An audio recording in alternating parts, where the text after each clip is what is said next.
আসসালামু আলাইকুম এভরিওয়ান।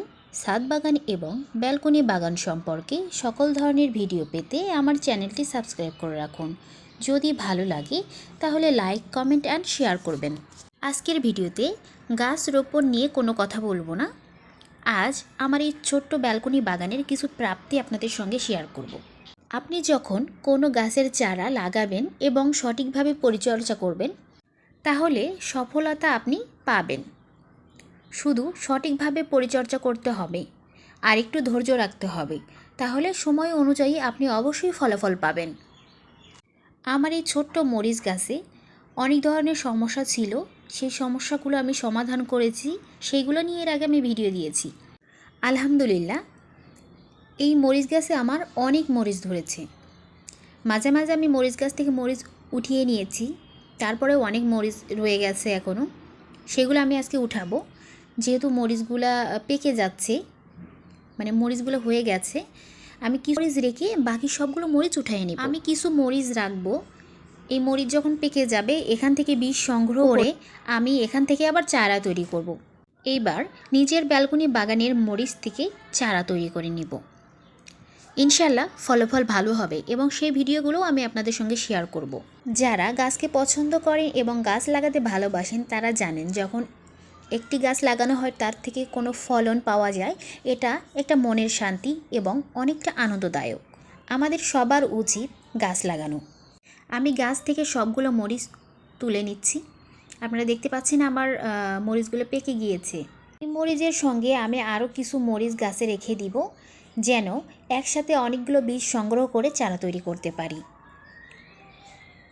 আমি মোটামুটি সবগুলো মরিচ তুলে নিয়েছি, কিছু কিছু রেখে দিচ্ছি। ছোট আছে এর ভিতরে, এগুলো বড় হবে, যখন পেকে যাবে এগুলো থেকে উঠায় আমি চারা তৈরি করব।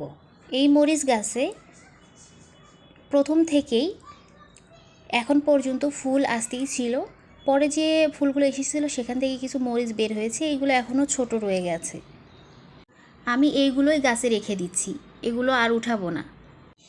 যে কোনো গাছের একটু যত্ন করলেই ভালো ফলন পাওয়া যায়। আমরা যদি উপযুক্ত সময়ে উপযুক্ত যত্নগুলো করতে পারি, তাহলে গাছের জন্য ভালো, গাছের বৃদ্ধি, গাছের ফলন সব কিছুই আমরা ভালো পাবো। তাই চেষ্টা করব সময়ের কাজ সময়ে করার জন্য। আমার মরিচ তুলে নেওয়া শেষ হয়ে গিয়েছে। এখন পালং শাক উঠানোর পালা। যেহেতু আমি ছোট টবে লাগিয়েছিলাম, পরিমাণে শাকটা কমই হবে।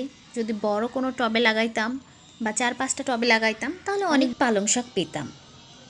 এই টবের পালং শাকের বীজগুলো দেশি বীজ, এই জন্য গাছগুলো ছোট ছোট এবং পাতাগুলো অনেক ছোট। আমি পালং শাকের শিকড় সহ তুলে নিব, কারণ আমার এই টবের ভেতরে একটি টমেটোর গাছ হয়েছে। আমি চাচ্ছি না টমেটোর গাছটা নষ্ট করতে, তাই আমি পালং শাকের একদম শিকড় সহ তুলে নিচ্ছি। আপনারা যারা এক টব থেকে বারবার পালং শাক খেতে চান, তারা এভাবে শিকড় সহ উঠাবেন না। গোড়ার দিকে 4 ইঞ্চি রেখে কোনো কিছুর সাহায্যে গাছগুলোকে কেটে নেবেন, তাহলে ওইগুলো থেকে আবার গাছ হবে আর বারবার আপনারা খেতে পারবেন। কমপক্ষে 3 থেকে 4 বার তাও খেতে পারবেন। আপনারা যখন পালং শাক লাগাবেন, অবশ্যই বড় কোনো ধরনের টবে লাগাবেন, এবং যদি বড় কোনো টব না থাকে তাহলে 3-4টা টব মিলে লাগাবেন, তাহলে অনেকগুলো শাক একসাথে পেয়ে যাবেন। আমি শাকগুলোকে উঠিয়ে নিয়েছি। এবার আমি টমেটোর গাছটাকে রেখে দিব। আমার মোট 5টা টমেটোর গাছ হয়ে গেল।